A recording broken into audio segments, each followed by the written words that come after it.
So some students have been having an issue with doing a lot of edge flow on this, getting everything to organize. And so there is another method you can do if you want this to be slightly smaller poly. So what you can do is go to your face select, and you can also do an extrude, but instead of doing an extrude where you increase the thickness and pull it all out, what you can do is actually change your offset. And what that'll do is give you another box. It'll keep your edge flow going pretty consistently, but you can make these parts smaller.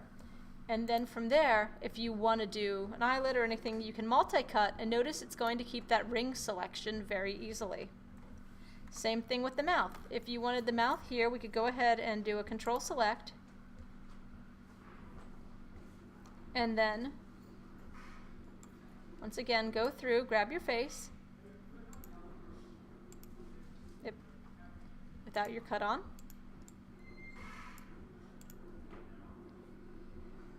And do your extrude. Once again, you just increase the offset or decrease the offset a little. You'll get this type of poly, and then I know this is a little messy, but what this edge is, this is called a pull. This is when you have multiple vertices all meet at one point, but it's not a try. It's actually joining 5 sides instead of 4. From there, if you wanted, you can even go delete this edge, and then do a multi-cut in for the mouth.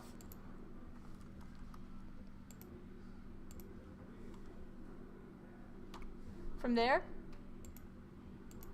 you have some more vertices that you can go ahead and work with. You could also, if you want to delete these faces, if you wanted to do kind of an open mouth, and this is going to be way too large of an example to do this, but I'll show you kind of what's going on at least. So if we go delete, delete, delete, and we smooth it, 3, what you'll notice is now you have a space for the eye and a space for the mouth.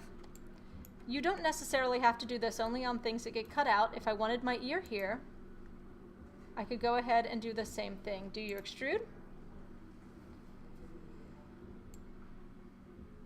adjust my offset, and even maybe at this point I'll extrude that ear out. And this is a way to get a really simple low poly model that's going to be easier to work with those spaces without getting quite so much edge flow. Now the other thing people were asking about were the hands and having problem with the hands. You can model both the head and the hands as separate objects, and in fact later on I'll do another video about planar modeling. But for your hand, you could go ahead and if you're having too much of an issue making this hand, go ahead, cut it again, and then do your slices here. 1, 2, 3, cool. If you've messed up on the edge a little, what you can do is select it. So just double click for a ring selection. And then to get this hand right here, looks like I made it a little too large, so I'll scale it down in object mode. And then because I don't have a lot of shapes, because I don't have that extra piece in the middle, what I can do is I can just select my faces, shift click, shift click, shift click, shift click, and then do an extrude. Keep faces together off. And then when we do that, we'll just do a thickness out and increase or decrease that offset. So we maybe get 1 finger. So I'm going to go ahead and do this at like 0.05. And it looks like I've accidentally deselected a couple areas.